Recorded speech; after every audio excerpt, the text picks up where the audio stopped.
Hyunwoo stood in the Great Hall of the Galactic Council building. The massive room could hold thousands of beings from different worlds. Today, it was full.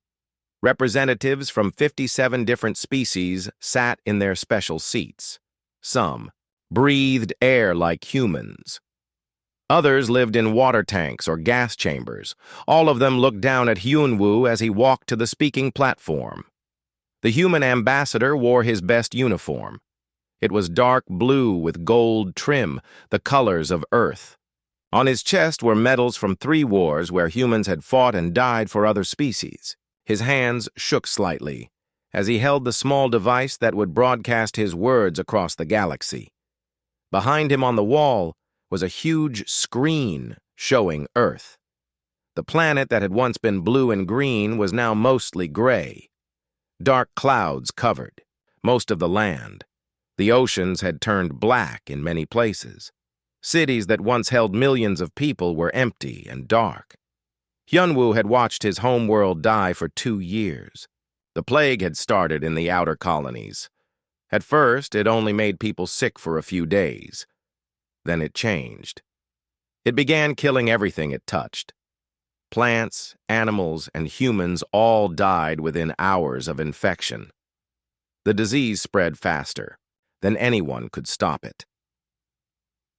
Earth's scientists had worked day and night to find a cure. Da-eun, the smartest person Hyunwoo had ever met, led the research teams.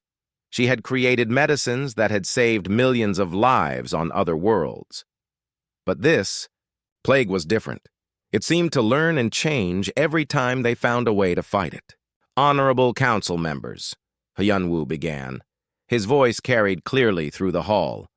"I come before you today not to ask for help, but to say goodbye." The Zephyrian leader, Veltar, shifted in his floating chair. His bird-like face showed no emotion. Next to him sat the crystal being called Crix, who spoke for the next high people. Dozens of other alien faces stared at Hyunwoo with cold eyes. "For 300 years, humans have served this council faithfully," Hyunwoo continued. "We have fought in your wars. We have built your cities. We have shared our knowledge and our blood to make the galaxy a better place." He pressed a button on his device. The screen behind him changed to show images of human colonies. Happy families working in gardens on distant worlds. Human engineers building massive space stations. Human soldiers standing guard on alien worlds. When the Kalari faced the machine rebellion, humans died to save them. When the Vorthak homeworld was poisoned, humans cleaned their skies. When pirates threatened the trade routes, humans fought them off. The images changed again. Now they showed the aftermath of battles. Human ships broken and burning. Memorial walls with thousands of human names carved in stone. Families crying over empty graves. We never asked for payment. We never demanded special treatment. We believed that all thinking beings deserved freedom and safety. We believed that by helping others, we made ourselves better too. Hyunwoo's voice grew stronger as he spoke. In the audience, some of the younger aliens looked uncomfortable. They remembered the stories their elders told about human bravery, but the older council members sat still and silent. 2 years ago, the plague reached Earth. We asked for help. We begged for the medicines that we knew existed in council vaults. We requested evacuation ships for our children.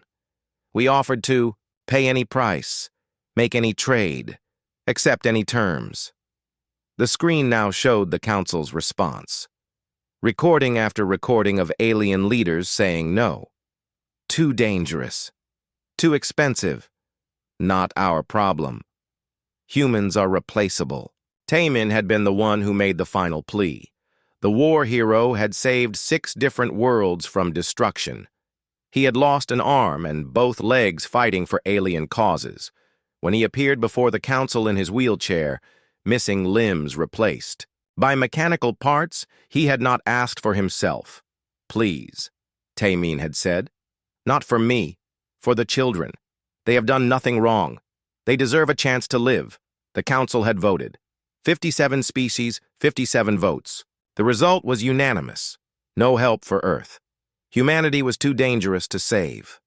The plague might spread if they helped. Better to let the humans die than risk other species. You made your choice, Hyun-woo said now. You decided that human lives had no value, that human children deserved to die, that 300 years of friendship and service meant nothing. He paused and looked around the great hall. Some aliens looked away. Others stared back with cold indifference. I accept your judgment, Hyun-woo continued. If human lives are worthless to you, then human service is also worthless. If you will not help us in our darkest hour, then we cannot help you in yours. The screen behind him went black for a moment. Then new images appeared. They showed human workers leaving their jobs on alien worlds, human scientists packing up their research, human engineers shutting down the machines they had built. Effective immediately, humanity withdraws from the Galactic Council. We are calling all humans home. Every human colony, every research station, every mining operation, every defense post will be abandoned within 30 days. The alien leaders began to talk among themselves. Their voices rose in alarm. Veltar flapped his wings angrily. You cannot do this. You have contracts, legal obligations. Hyun-woo smiled for the first time in months. It was not a happy smile. Our contracts were with allies and friends. You have made it clear that you are neither. A contract is only good when both sides honor it. You broke faith with us when you let our world die. The galaxy needs human workers, shouted another alien. Your people maintain critical systems. Then you should have thought of that before you condemned us to extinction, Hyun-woo replied. For 3 centuries, we believed that we were all part of the same galactic family. We were wrong. You see us as servants, not equals, as tools, not friends. He held up a small crystal device. Inside, it glowed with soft blue light. This contains the location of every human settlement in the galaxy. After today, you will never see it again. We are taking our people and our knowledge to places where you cannot find us. Where will you go? Asked Crix, the crystal being. For the first time, there was worry in its voice. Away, Hyun-woo said simply. Far away from those who would watch children die rather than risk their own comfort. Far away from those who take friendship for granted. Far away from those who believe that service makes someone a slave. The great hall fell silent. Hundreds of alien beings stared at the lone human on the platform. For the first time in 3 centuries, they began to understand what they were losing. This is our final message to the Galactic Council, Hyun-woo said. Humanity is leaving. We will not return. We will not help. We will not serve. You have made your choice, and now you must live with it. He crushed the crystal device in his hand. The blue light died. And with it, the last connection between humanity and the galaxy that had abandoned them. May you find the peace you sought by letting us die, Hyun-woo said. Then he turned and walked away from the platform, leaving behind 300 years of cooperation and hope. Within 30 days, every human in the galaxy had vanished. They left no forwarding address, no way to contact them, no trace of where they had gone. The galaxy that had refused to save humanity now faced life without them. The silence they left behind would prove louder than any weapon. Veltar spread his wings wide as he stood before the council assembly. The Zephyrian leader's feathers shimmered with satisfaction. 3 months had passed since the humans had left, and he felt proud of the decision they had made. Fellow council, members, Veltar announced, his voice echoing through the great hall. I stand before you today to celebrate our wisdom. The humans are gone, and the galaxy continues to function perfectly well without them. Many of the alien representatives nodded in agreement. The crystalline Nex-High representative, Crix, chimed with approval. The gaseous Vorthak delegates pulsed with happy colors. The hive-minded Kalari buzzed in unison. For too long, we tolerated their emotional outbursts, Veltar continued. their unpredictable behavior, their constant need to question our decisions. Now we can finally govern the galaxy as rational beings should. In the weeks after humanity's departure, most council members had felt relieved. Humans had always been difficult to work with. They asked too many questions. They refused orders that seemed perfectly reasonable to other species. They insisted on doing things their own way instead of following proper procedures. The Zephyrians, with their perfect logical minds, had never understood human emotions. Why did humans cry when someone died? Death was simply a biological function. Why did they get angry when treated unfairly? Fairness was whatever the majority decided. Why? Did they love their children so much? Children were just future workers. The humans always claimed they were helping us, said Crix, the crystal being's voice ringing like bells. But help that comes with demands is not really help at all. They wanted us to treat them as equals when clearly they were not. The other council members agreed humans were young compared to most galactic species. They had only been in space for a few hundred years. Other species had been traveling between stars for thousands of years. It was only natural that humans should serve their betters. But as the months passed, small problems began to appear. On the mining world of Kepler 442b, the atmospheric processors started making strange noises. The machines that turned poisonous air into breathable atmosphere had been built by humans 50 years ago. They had worked perfectly ever since. Now they were breaking down, and no one knew how to fix them. The Zephyrian engineers who went to investigate found that the machines were incredibly complex. They had thousands of small parts, all working together in ways that seemed impossible. The instruction manuals were written in human languages that few aliens could read. Even when translated, the technical terms made no sense to non-human minds. Why did they build them so strangely? Complained the chief engineer. Our machines are simple and logical. These human devices are like puzzles inside puzzles. On the trade world of Proxima Station, the cargo handling systems stopped working properly. Ships that used to be loaded and unloaded in hours now took days. The automated systems that humans had designed could move thousands of containers per hour. Without human maintenance, they began making mistakes. Cargo went to the wrong destinations. Important shipments were lost or damaged. The station manager, a six-armed Kalari named Trix 9, tried to hire other species to replace the human workers. But the alien workers could not understand the human-built systems. They worked too slowly and made too many errors. The humans made these systems too complicated. Trix 9 buzzed angrily. Why couldn't they build simple machines like everyone else? The defense stations that protected council worlds were having problems too. The shield generators that humans had designed were failing one by one. The weapon systems were missing their targets. The communication networks were full of static and delays. Admiral Kexvor of the Vorthak Defense Fleet was worried. His people were warriors, but they depended on human technology to fight effectively. The targeting computers that humans had built were far better than anything other species had made. Without them, Vorthak ships could barely hit enemy vessels. Send repair teams to all defense stations, Admiral Kexvor ordered. But when the repair teams arrived, they found that they could not understand the human technology. The machines were too advanced, too different from what other species built. The biggest problems were in the research laboratories. For centuries, humans had been the galaxy's best scientists and inventors.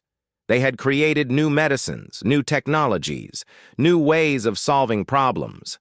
Other species had been happy to let humans do the hard work of discovery while they enjoyed the benefits. Dr. Yixnal, a brilliant Nex-High scientist, tried to continue the research that humans had started. But she quickly discovered that human research methods were completely different from what other species used. Humans tested hundreds of ideas that seemed stupid or impossible. They failed more often than they succeeded. But when they did succeed, their discoveries were amazing. Human science makes no sense, Dr. Yixnal complained to her colleagues.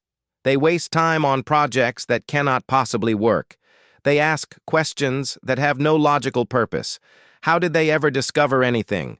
The truth was that human minds work differently from alien minds. Most galactic species were very logical and careful. They only tried things that they knew would work. They followed rules and procedures exactly. They rarely took risks or tried new approaches. Humans were different.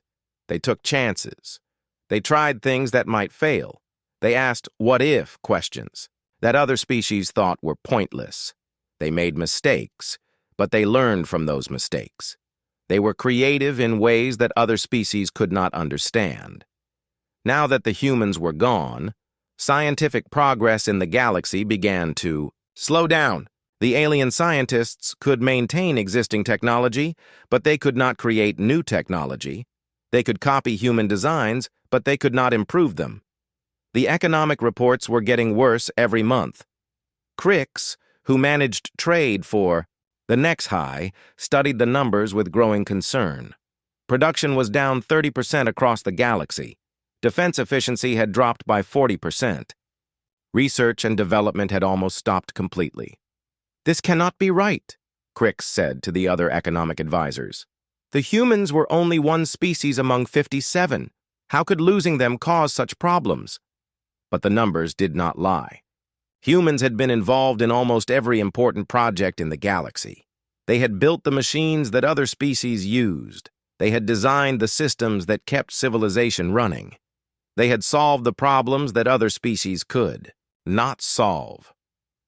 The Council had never realized how much work humans actually did. Other species had taken the credit for human achievements. They had assumed that their own people were doing the important work while humans just helped with small tasks. Now they were learning the truth. Humans had not been helpers or servants. They had been the foundation that held galactic civilization together. Veltar still refused to admit that there was a problem. When other council members brought him reports of failing systems and declining productivity, he dismissed their concerns. "These are temporary setbacks," he insisted. "We managed perfectly well before the humans arrived. We will manage perfectly well now that they are gone." But privately, Veltar was beginning to worry. His own homeworld was having problems. The weather control systems that humans had built were making mistakes. Some regions were too hot, others too cold. Crops were failing because the rainfall patterns were wrong. The Zephyrian engineers who tried to fix the weather systems found that they could not understand how the systems worked. The human programmers had written code that seemed to think for itself. It made decisions based on thousands of factors that the engineers could not identify. "Find the humans," Veltar finally ordered his military commanders. "Send scouts to every system in the galaxy. They must be hiding somewhere." But the search teams found nothing. Every human colony, research station, and outpost was completely empty. The humans had taken everything with them: their people, their machines, their knowledge, even their garbage. They had left no clues about where they had gone. It was as if 10 billion humans had simply vanished from existence. The galaxy that had once been proud to exclude humanity was beginning to realize what it had lost. But by then, it was too late to change their minds. The humans were gone, and they were not coming back. The Council had made their choice, and now they would have to live with the consequences. The sensor operator on Galactic Defense Station 7 could not believe what her instruments were showing. Lieutenant Kix Ala, a young Kalari with bright green chitin, stared at her screen for several minutes before calling her commander. "Sir, I'm detecting a massive fleet approaching from the outer rim," she reported, her voice buzzing with nervousness. "The ships are unlike anything in our databases." Commander Velkrix floated over to look at the display. The Vorthak officer's gaseous form shifted colors as he examined the readings. "How many ships?" "I count at least 3,000 vessels, sir. Possibly more. They're still beyond maximum sensor range, but they're moving fast." The fleet had appeared 2 years after humanity's departure from the galaxy. For 2 years, the Council had struggled to maintain their civilization without human help. Systems had failed. Productivity had dropped. Quality of life had declined across dozens of worlds. But the council leaders had insisted that everything was fine. They had refused to admit that losing humanity was a problem. They had convinced themselves that the galaxy was better off without the emotional, unpredictable humans. Now something was coming from the darkness between galaxies, and no one knew what it was. The news spread quickly through council space. Every defense station, every patrol ship, every listening post reported the same thing. An enormous fleet was approaching from the galactic rim. The ships were moving in perfect formation, their technology more advanced than anything the Council had ever seen. On the Council homeworld, emergency meetings were called. The leaders of 56 species gathered in the Great Hall, where Hyunwoo had delivered his farewell speech 2 years earlier. The same aliens who had voted to abandon humanity now faced an unknown threat. "What do we know about these ships?" demanded Veltar, his feathers ruffled with anxiety. Admiral Kex Vor displayed the sensor readings on the main screen. The vessels are approximately 1 kilometer long each. They show no energy signatures that match any known technology. Their hull composition is unknown. Their weapons capability is unknown. Their intentions are unknown. The alien leaders looked at each other nervously. For centuries, the Council had been the dominant power in the galaxy. They had the largest fleets, the most advanced technology, the strongest defenses. Now they faced ships that made their own vessels look primitive. "Could they be from another galaxy?" asked Crix, the crystal being's voice tinkling with worry. "Possible," Admiral Kex Vor replied. "But the energy required for intergalactic travel is enormous. Only a very advanced civilization could make such a journey." "Have they tried to communicate?" asked another council member. "Not yet. They continue to approach at steady speed. At their current rate, they will reach the edge of council space in 6 days. The council ordered all available military forces to assemble at the border. Thousands of ships took position to face the unknown fleet. Weapons were charged, shields were raised, and communication channels were opened to try to make contact with the approaching vessels. On the 6th day, the unknown fleet stopped exactly at the boundary of council space. They made no aggressive moves, but they also did not respond to any communication attempts. They simply waited in perfect silence. Then, without warning, a single message was broadcast on all frequencies throughout the galaxy. The signal was so powerful that it reached every planet, every space station, every ship in council territory. The voice that spoke was human. "Citizens of the Galactic Council," the voice began. "This is Admiral Jun Ho of the Terran Reformation Fleet. We have returned." In the council chambers, the alien leaders sat in stunned silence. Humans had returned, but not as they remembered them. The fleet that waited at their borders was more powerful than anything humanity had ever possessed before. "2 years ago, you made a choice," Admiral Jun Ho continued. "You chose to let our homeworld die rather than risk your own comfort. You decided that human lives had no value. You watched 10 billion people suffer and die, and you felt no regret.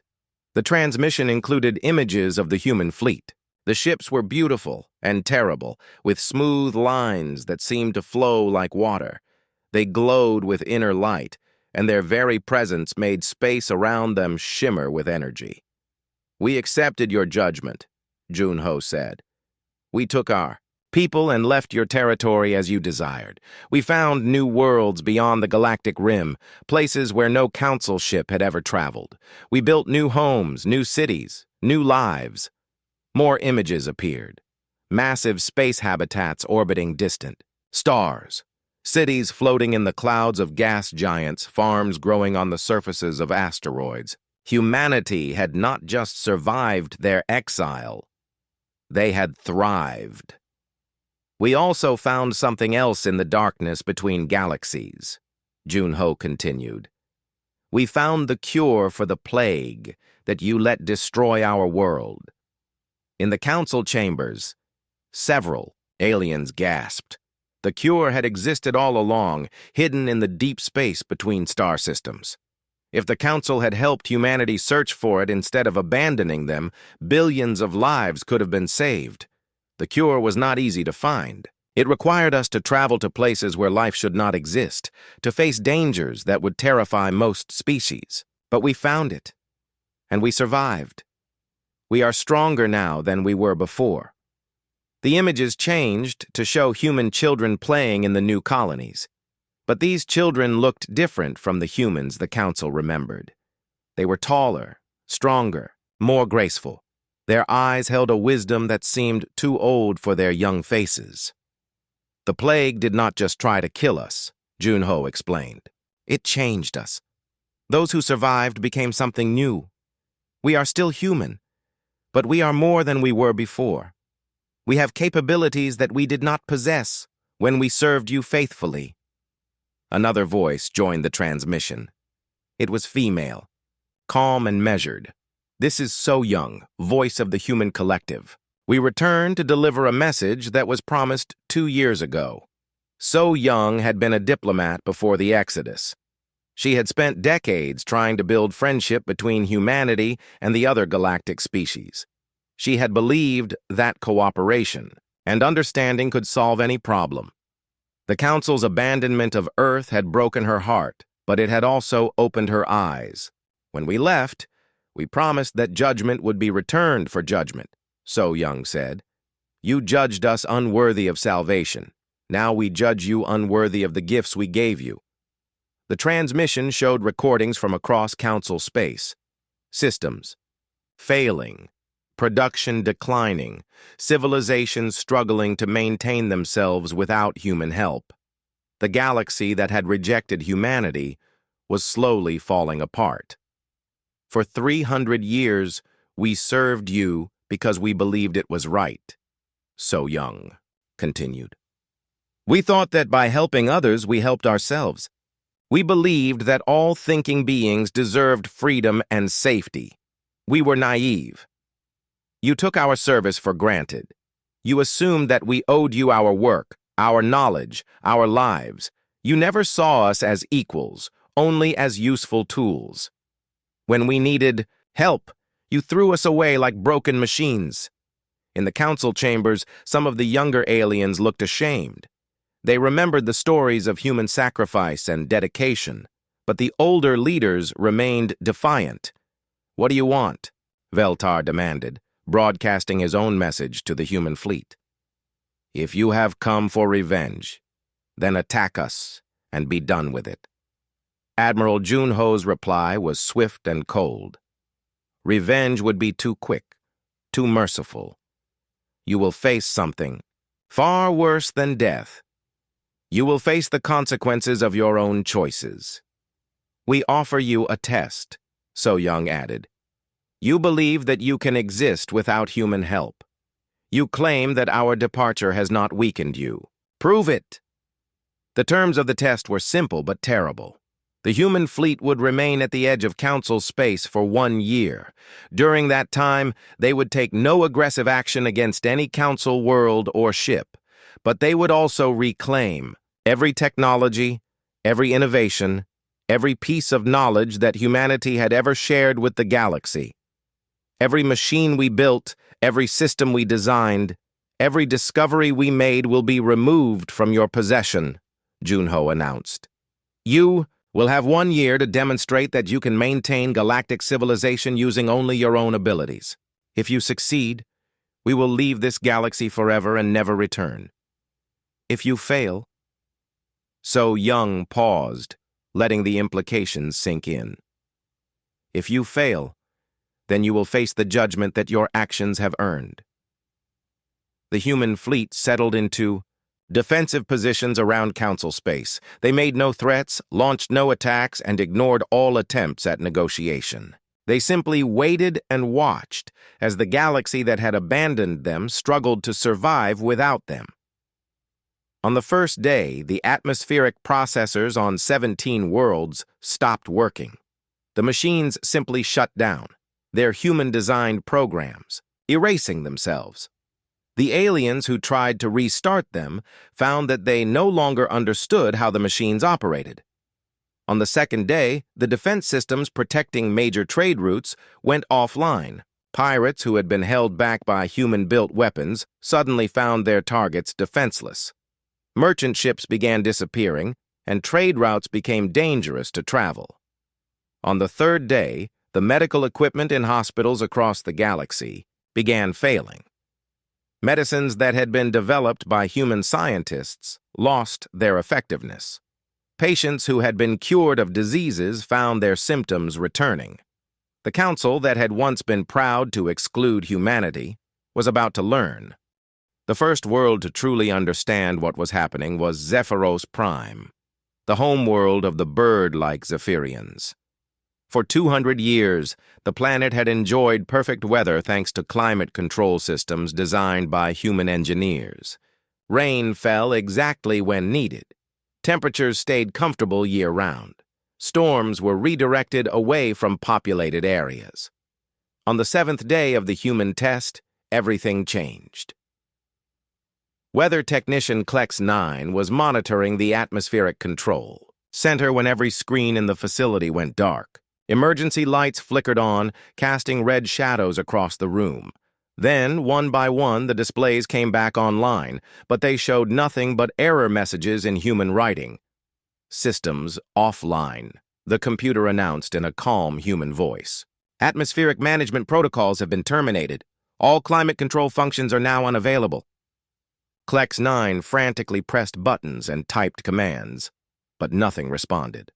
The massive machines that controlled the planet's weather had simply stopped taking orders. Through the facility's windows, she could see the sky beginning to change. Dark clouds were forming where there should have been clear blue sky. Within hours, the first uncontrolled storm in 2 centuries struck the capital city. Rain poured down in sheets, flooding streets that had never been designed to handle natural weather. The drainage systems, built to manage gentle, controlled precipitation, were overwhelmed by the chaotic downpour. High above the planet, a hologram appeared in the sky. The image was of a human woman with kind eyes and graying hair. Boram had been Zephyros Prime's chief climate engineer for 30 years before the Exodus. The Zephyrians had respected her work, but had never considered her a friend. Citizens of Zephyros Prime, Boram's image said, her voice carrying clearly despite the storm. You are experiencing natural weather for the first time in 2 centuries. The systems that have protected you from your planet's climate were designed and built by humans. The hologram gestured to the chaos below.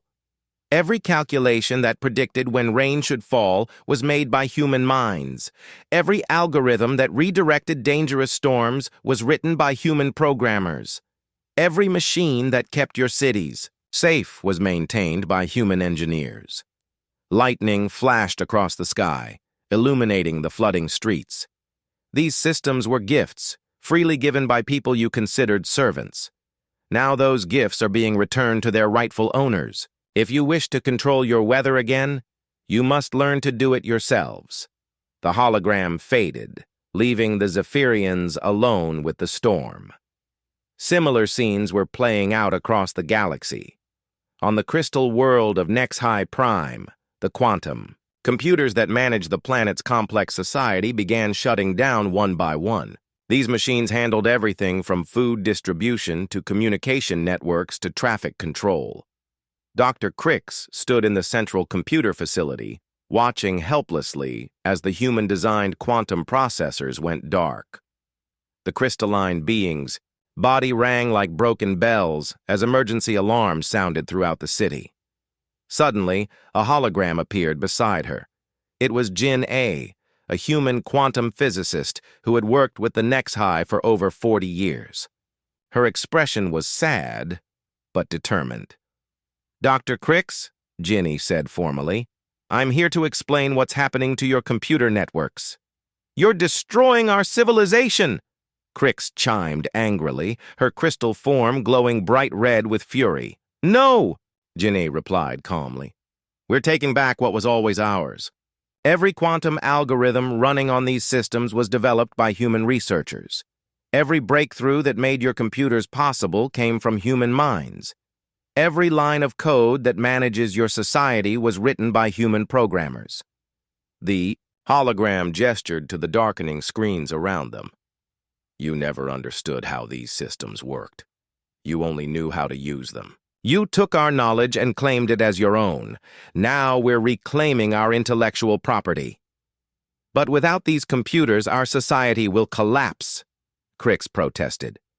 Millions of Nexhi depend on these systems to survive. Jin'e's expression remained unchanged. Then perhaps you should have thought of that before you let our children die of plague. Perhaps you should have considered the consequences before you abandoned the people who built your world. The hologram began to fade. You have 11 months to build your own systems using your own knowledge. We wish you luck. You'll need it. Across the galaxy, the same pattern repeated over and over.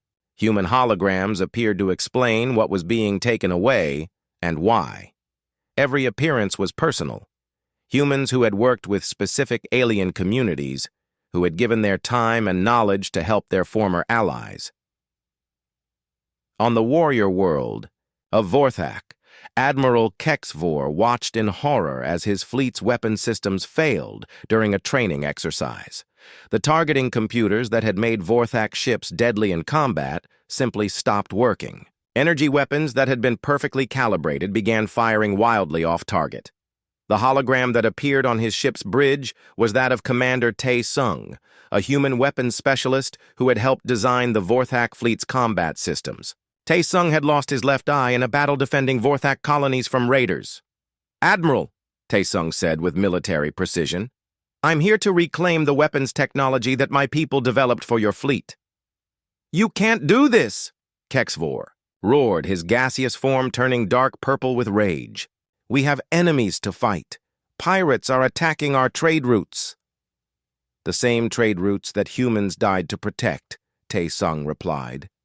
"The same enemies that humans fought while you stayed safely behind our weapons. You never learned to fight. Without human technology, because you never had to." The Admiral tried to reason with the hologram. "We can negotiate. We can make a deal." "The time for deals was 2 years ago," Tae Sung said firmly. "When Earth was dying, we begged for help. You refused. When our children were suffering, we pleaded for medicine. You said no. When we needed friends, you chose to be strangers." "But you're condemning billions of innocent people," Kexvor protested. Tae Sung's one good eye blazed with controlled anger. "The same way you condemned billions of innocent humans. The difference is that we're giving you a chance to save yourselves. You gave us none." The pattern continued relentlessly. Every human innovation, every human design, every human discovery was being systematically removed from galactic civilization. The humans weren't destroying anything. They were simply taking back what had always belonged to them. The results were devastating. Hospitals lost their medical equipment and had to resort to treatments that were centuries out of date. Transportation systems failed as human-designed engines stopped working. Communication networks went dark as human-built relay stations shut down. Food production plummeted as automated farming systems stopped functioning. Energy generation declined as human-designed power plants went offline. Water purification systems failed, forcing billions of aliens to boil their water or risk disease. But perhaps the most shocking revelation was how little the non-human species actually understood about their own technology. For centuries, they had relied on human knowledge and innovation while contributing very little of their own. They had been passengers in their own civilization, letting humans do the hard work of discovery and invention. The Kalari, with their hive mind, had been excellent at following instructions and implementing human designs, but they had never learned to innovate on their own. When the human-built systems failed, they could only sit and wait for someone else to fix them. The Vorthak were brave warriors, but they had no understanding of the technology that made their weapons effective. Without human-designed targeting systems, their ships could barely hit stationary targets, let alone moving enemies. The Nexhi were brilliant at calculation and analysis, but only within the frameworks that humans had established. They could use human-designed computers to solve complex problems, but they couldn't build new computers or write new programs. The Zephyrians prided themselves on logic and rational thinking, but they had never applied that logic to truly understanding the technology they used every day. They could operate human machines but couldn't repair them when they broke. As the months passed, the Council's public pronouncements grew increasingly desperate. Veltar continued to insist that everything was under control, that the alien species could easily replace human technology with their own innovations. But privately, he knew the truth. The galaxy had become completely dependent on human knowledge and creativity. Without humans, galactic civilization was slowly grinding to a halt. The species that had once looked down on humanity as primitive and emotional were discovering that they were the truly primitive ones. They had mistaken service for weakness, innovation for servitude, and generosity for stupidity. Now they were paying the price for their arrogance. The humans had promised judgment, and judgment was being delivered one failed system at a time. But the most frightening part was that the humans weren't even trying to destroy the galaxy. They were simply leaving it to survive on its own abilities. The test would continue for 8 more months, and every day brought new failures, new revelations of how much the galaxy had depended on the species they had been so eager to abandon. 6 months into the test, the galaxy was falling apart. Half of the Council worlds were experiencing major system failures. Food shortages were common. Medical care had returned to primitive levels. Transportation between worlds had become unreliable and dangerous. The proud civilizations that had ruled the galaxy for thousands of years were reduced to begging their own people to ration water and preserve energy. Cities that had sparkled with advanced technology now struggled to keep their lights on. It was then that Minho appeared. Unlike the previous holograms that had visited individual worlds, Minho's image was broadcast simultaneously to every inhabited planet, space station, and ship in Council territory. His voice reached into every home, every office, every government building across 56 different species. The human who spoke was not old, but his eyes held the weight of terrible experience. He had been elected as humanity's arbiter, the one chosen to speak final judgment on those who had condemned their species to death.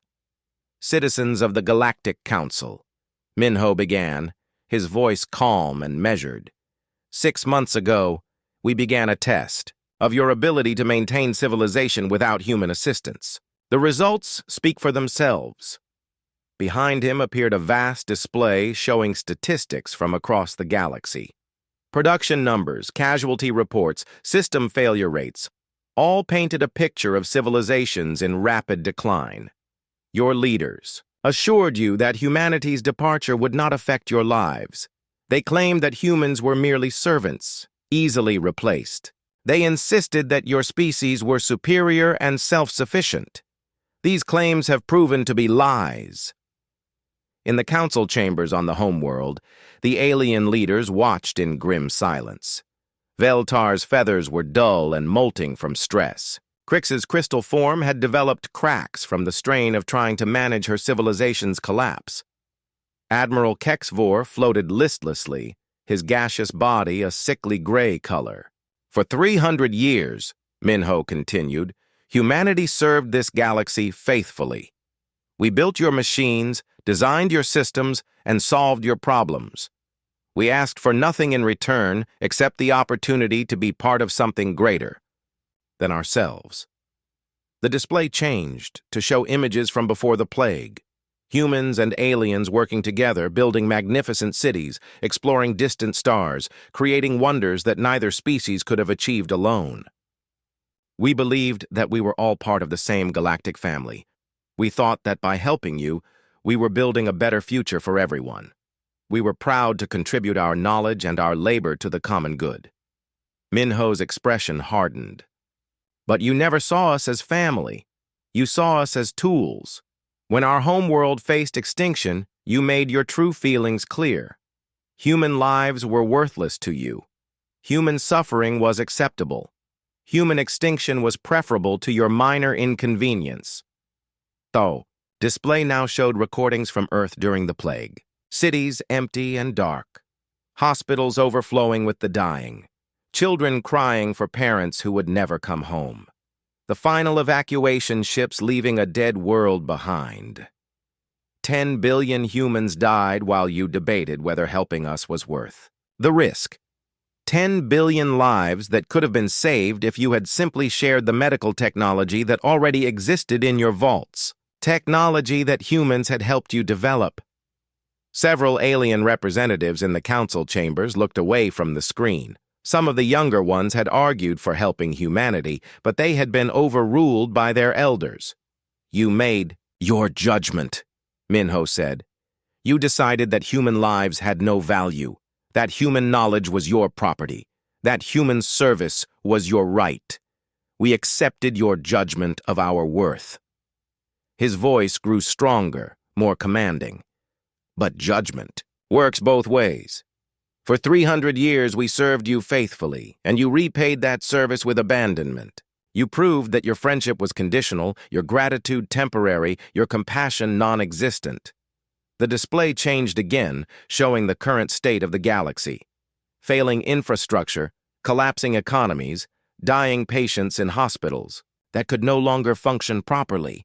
Now you face the consequences of your choice. You wanted a galaxy without humans? You have it. You claimed you could exist without our help?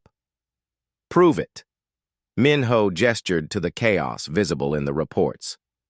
For 6 months, you have struggled to maintain the civilization that humans built for you. Food distribution systems have failed because you never learned how they worked. Medical equipment sits useless because you never understood the principles behind it. Computers crash because you never bothered to learn programming. Weapons miss their targets because you never studied ballistics. The truth was devastating, in its simplicity. The galactic species had become so dependent on human knowledge that they had forgotten how to think for themselves. They could operate human-designed machines, but they couldn't improve them. They could follow human-written procedures, but they couldn't adapt them to new situations. You took our innovations and claimed them as your own achievements. You used our knowledge and pretended it came from your own minds. You built your civilizations on human foundations and convinced yourselves that you were the architects. Minho's image leaned forward, his eyes blazing with controlled fury. But knowledge cannot be stolen forever. Innovation cannot be claimed without understanding. Technology without comprehension is just magic, and magic fails when the magician leaves. The alien leaders in the council chambers began to realize the full scope of their dependence. Every major breakthrough in the last 3 centuries had involved human research. Every significant technological advance had built on human innovations. Every solution to galaxy-wide problems had required human creativity. We offered you a partnership, Minho continued. You demanded servitude. We offered you friendship. You expected submission. We offered you cooperation. You imposed exploitation. His voice grew deadly quiet. When we needed help, when our world was dying, when our children were suffering, you offered us nothing. You watched 10 billion people die rather than risk your own comfort. You chose cruelty over compassion, abandonment over assistance. The display showed the final message that Hyunwoo had delivered 2 years earlier. Humanity's farewell to a galaxy that had failed them. So we left. We took our people, our knowledge, and our compassion to places where they would be valued. We found new worlds beyond the galactic rim. We cured the plague that you let destroy our homeworld. We built new civilizations based on cooperation instead of exploitation. Images appeared of the human colonies beyond the galaxy. Beautiful. Cities floating among distant stars. Children playing in gardens that bloomed in the void. Technology that seemed to merge seamlessly with nature. And we became stronger. The plague that nearly destroyed us made those who survived into something more than we were before. We developed abilities that we never possessed when we served you. We gained wisdom that we lacked when we trusted you. Minho. stood straighter, and for a moment his image seemed to glow with inner light. Around him, reality itself appeared to bend and shift in ways that hurt to look at directly. We are no longer the humans you remember. We are still human, but we are more. We have grown beyond your understanding, beyond your ability to control or exploit. We have become what we always had the potential to be, but only by leaving you behind. The alien leaders felt a chill of fear. Whatever humanity had become during their exile, it was clearly far beyond anything the Council could hope to match. You have 6 months remaining in your test, Minho announced. 6 months to prove that you can maintain galactic civilization using only your own knowledge and abilities. 6 months to demonstrate that you were right to abandon us. His expression became merciless. But we already know the results. Your civilizations are collapsing because they were never truly yours. Your technologies are failing because you never understood them. Your societies are crumbling because they were built on foundations you cannot replace. The display showed projections of what the next 6 months would bring: more system failures, more casualties, more chaos as the galaxy continued its downward spiral. This is not revenge, Minho said quietly. Revenge would be too quick, too merciful. This is justice. This is the natural consequence of your choices. This is what happens when a civilization built on exploitation finally runs out of people. To exploit. He paused, letting his words sink in across the galaxy. You declared judgment on humanity and condemned us to death. We have accepted your judgment, but now it is our turn to judge you. The human's final words carried the weight of absolute certainty. The galaxy chose this fate when it chose to let Earth die alone. You wanted a universe without humans? You have it. May you live in it well. The transmission ended, leaving the galaxy in silence. Across 56 worlds, alien citizens stared at dark screens and wondered if they would survive the next 6 months. The judgment had been rendered.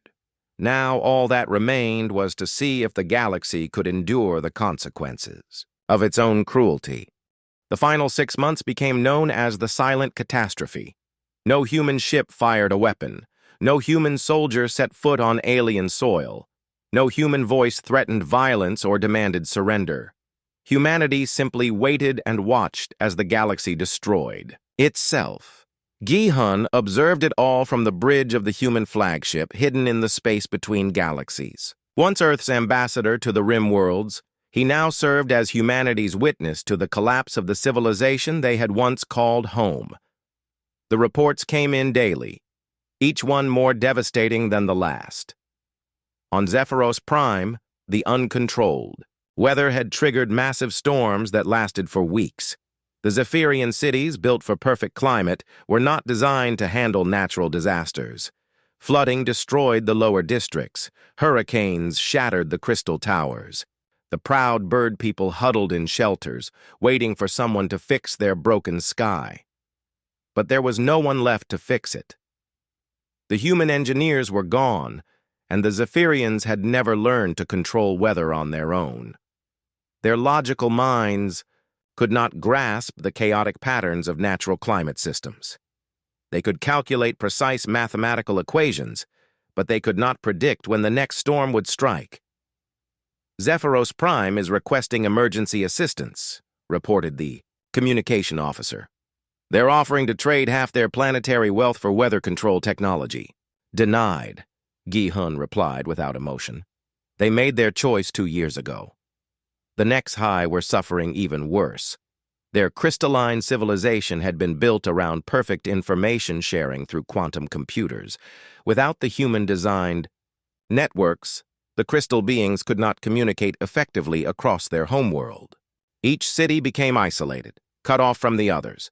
Food distribution collapsed because the computers that managed it were gone. Medical care failed because the diagnostic machines no longer worked. Even basic services like waste management and water purification stopped functioning properly. Dr. Crix had tried desperately to rebuild the quantum networks using Nexi knowledge alone. But the crystal beings' understanding of quantum mechanics was purely theoretical.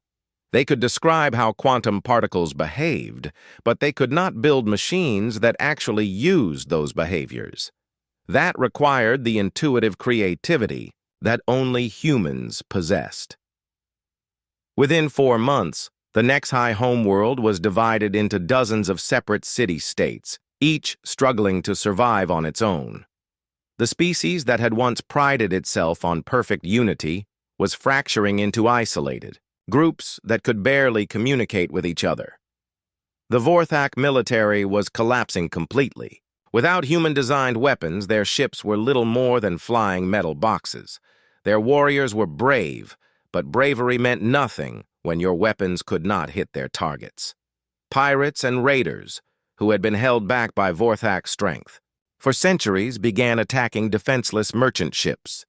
Trade routes that had been safe for generations became hunting grounds for criminals. The warrior culture that had defined the Vorthak for millennia was powerless against enemies they could not effectively fight. Admiral Kexvor had tried to retrain his forces to fight without advanced technology, but the younger Vorthak had never learned traditional combat skills. They had always depended on human-built targeting computers and guidance systems. Faced with manual combat, they were helpless as newborns. The Vorthak fleet is down to 30% operational capacity, the intelligence officer reported to Gi-hun. Most of their remaining ships cannot leave port safely. Gi-hun nodded sadly. He had once respected the Vorthak warriors. Many humans had died fighting alongside them against common enemies. But when Earth was dying, the Vorthak had been among the loudest voices calling for humanity's abandonment. The smaller species were faring even worse. The Kalari hive mind was fragmenting as their communication networks failed.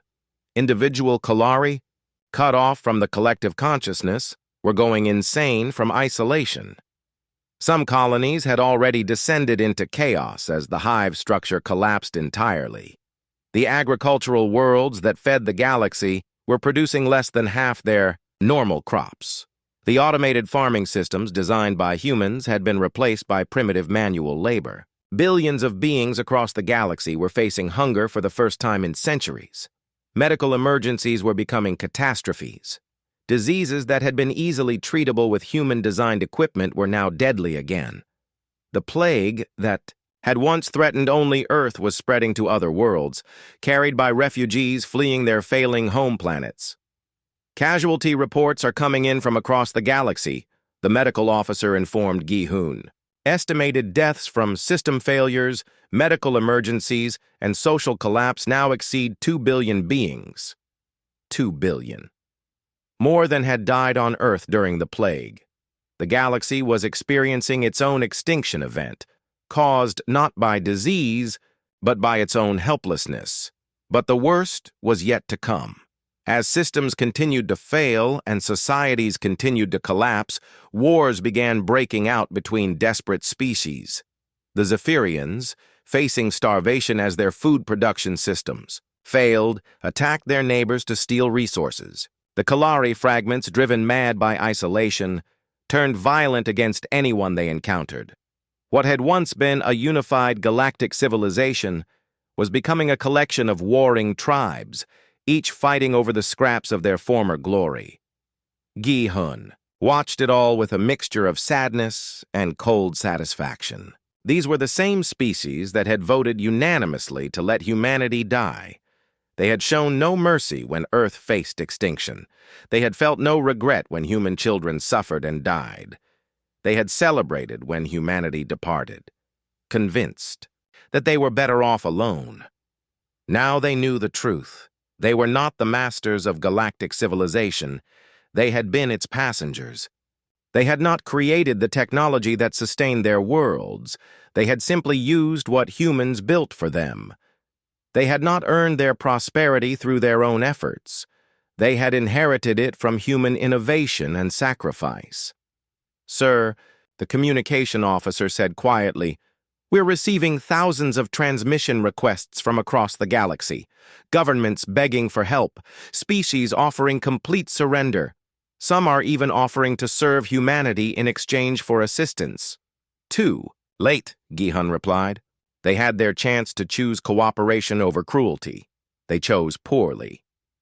As the year of testing neared its end, the final reports painted a picture of complete civilizational collapse. More than half of the Council worlds were uninhabitable. The survivors were reduced to pre-industrial technology levels. The mighty galactic government that had ruled for millennia existed only in name. On the anniversary of humanity's departure from Council space, one last transmission was sent to the dying galaxy. It came from Yunji, who had been chosen as humanity's final voice, the one who would deliver the species' last words to those who had abandoned them. Yunji appeared as a hologram in every functioning communication device across what remained of Council space. She was young, perhaps 30 years old, but her eyes held the wisdom of someone who had lived through the death of one world and the birth of another. "Citizens of the former Galactic Council," she began, her voice carrying clearly despite the failing infrastructure. "1 year ago, we offered you a test. We asked you to prove that you could maintain galactic civilization without human assistance. The results are before you." The hologram gestured to display the current state of the galaxy: dark worlds, empty space lanes, the scattered remnants of once great civilizations struggling just to survive. You have failed completely. Your societies have collapsed. Your technologies have failed. Your civilizations have crumbled. Billions of your people have died not from our weapons, but from your own inability to maintain what humans built for you. Yunji's expression remained calm, but her words carried the weight of absolute judgment. "This destruction was not our doing. We fired no shots, launched no attacks, conquered no worlds. We simply removed our gifts and let you face the consequences of your own choices." She paused, letting the implications sink in across the dying galaxy. "For 300 years, humans were the foundation upon which your civilization rested. We were the builders, the innovators, the problem solvers. We were the ones who made the impossible possible, who found solutions where others saw only problems. But you never saw us as partners. You saw us as servants. You took our gifts and claimed them as your achievements. You used our knowledge and pretended it was your wisdom. You built your pride on our sacrifice and your prosperity on our labor." The hologram's eyes blazed with cold fire. "When we needed help, you abandoned us. When our world was dying, you let it die. When our children were suffering, you turned away. You declared that human lives were worthless, human suffering acceptable, human extinction preferable to your minor inconvenience. So we gave you exactly what you asked for: a galaxy without humans. We took our people, our knowledge, and our compassion to places where they would be valued. We left you with the civilization you claimed was yours." Yunji gestured again, and the display showed images of humanity's new worlds beyond the galactic rim. Thriving cities, healthy children, advanced technologies that made the old Council innovations look primitive. "We have not merely survived our exile, we have transcended it. We have become something greater than we